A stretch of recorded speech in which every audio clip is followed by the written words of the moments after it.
They said he was born with nothing. But what they didn't know was that nothing can be the greatest beginning. In a small, worn-out apartment on the edge of the city, a man named Daniel Cross stared at the cracked ceiling, listening to the hum of the old refrigerator. He had $27 left in his wallet. And 3 days until rent was due. Outside, the city moved fast, e-cars, lights, and people chasing dreams. But Daniel felt invisible, like the world had decided his story long ago. He wasn't lazy. He worked every day, small jobs, long hours, but no matter how hard he tried, poverty always found its way back to him. He used to believe poverty was just about money. But he was starting to realize it was more like a cage built from fear, doubt, and the belief that this is all you'll ever be. One night, after another rejection email and a dinner of cold noodles, Daniel slammed his laptop shut. He whispered, "Why me? Why do I keep losing?" And then, something inside him snapped, not in anger, but in clarity. He stood up, looked into the cracked mirror, and said, "If no one's coming to save me, then I'll save myself." That night, Daniel made a promise.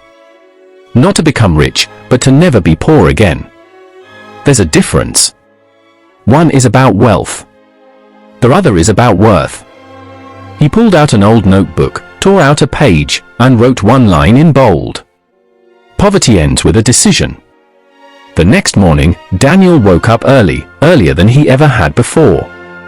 He put on his worn sneakers, grabbed a notebook, and walked to a nearby coffee shop.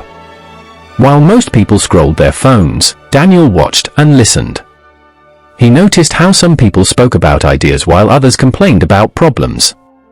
That morning, he realized something powerful: poor thinking creates poor living. So he made a rule: every day, he would feed his mind something richer than his wallet. He began reading books about mindset, business, and success, free PDFs, library books, anything he could find. He studied not to dream, but to understand. To understand how people changed their lives. And slowly, the fog in his head started to lift. But change doesn't happen in a straight line. A week later, his landlord knocked on the door. Daniel couldn't pay the rent. He was evicted. That night, he sat on a park bench with 2 bags beside him, his clothes and his laptop. Cold wind brushed his face. And for the first time, he cried, not out of weakness, but out of exhaustion. He whispered, "I'm trying. I'm really trying." But in that moment, he realized something he would never forget. Poverty doesn't end when life gets easier. It ends when you refuse to give up, no matter how hard it gets. Daniel wiped his tears and opened his laptop. He searched.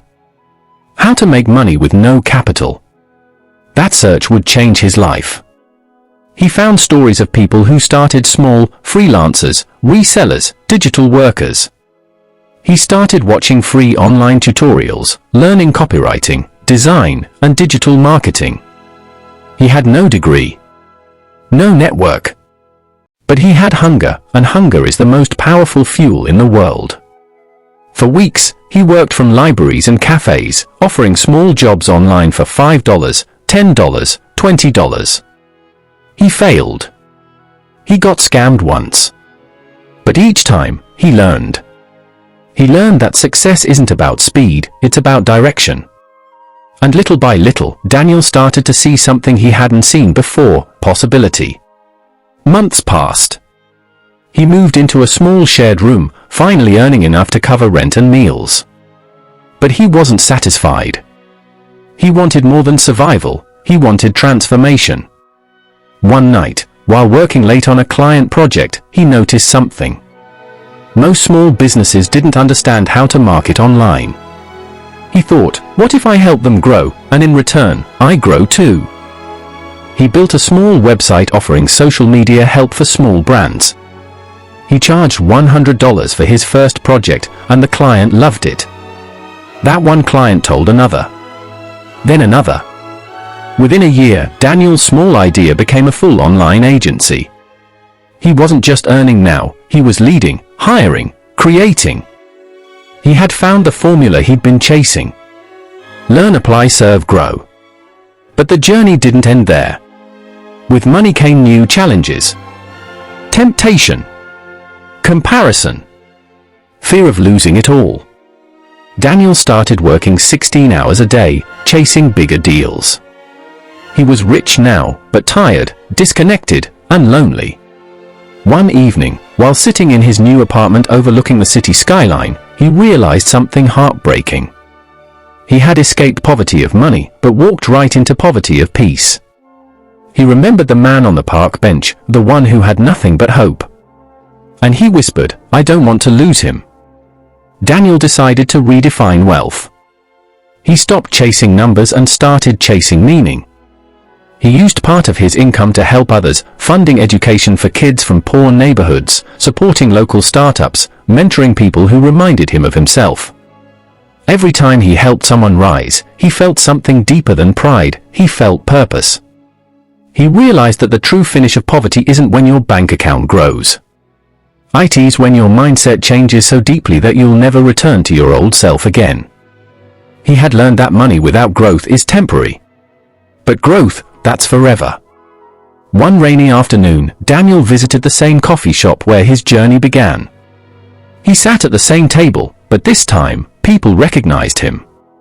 Some knew him from his talks, others from his success stories online. A young man walked up to him and said, "Sir, I've been following your journey. I'm broke right now. I feel like giving up." Daniel smiled gently. He pulled out his old notebook from his bag, the one with torn edges and faded ink.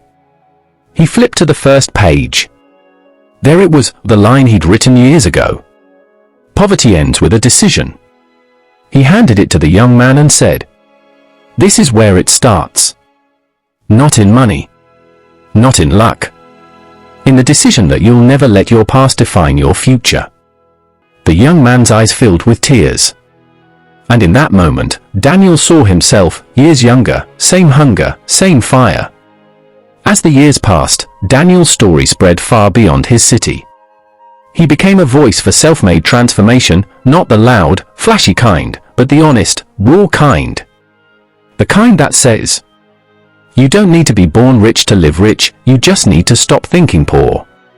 He built programs for struggling workers, taught financial literacy, and helped thousands of people rewrite their stories. But he never forgot where he came from. Every year, he would return to that park bench, the same one where he cried, and sit there for a few minutes in silence. Not to remember the pain, but to remind himself how far a decision can take you. One evening, as the sun dipped behind the city skyline, Daniel stood at his office window. Below him, the same streets that once ignored him now carried his company's billboards. The boy who once had nothing now had everything, but most importantly, he had peace. He whispered to himself, "I didn't just finish my poverty. I finished the part of me that believed I deserved it." Moral of the story: poverty isn't just about empty pockets, it's about empty belief. And the finish of poverty begins not when life gets easy, but when you decide that your story will no longer be written by fear. Daniel's life teaches us something powerful. You can be born poor.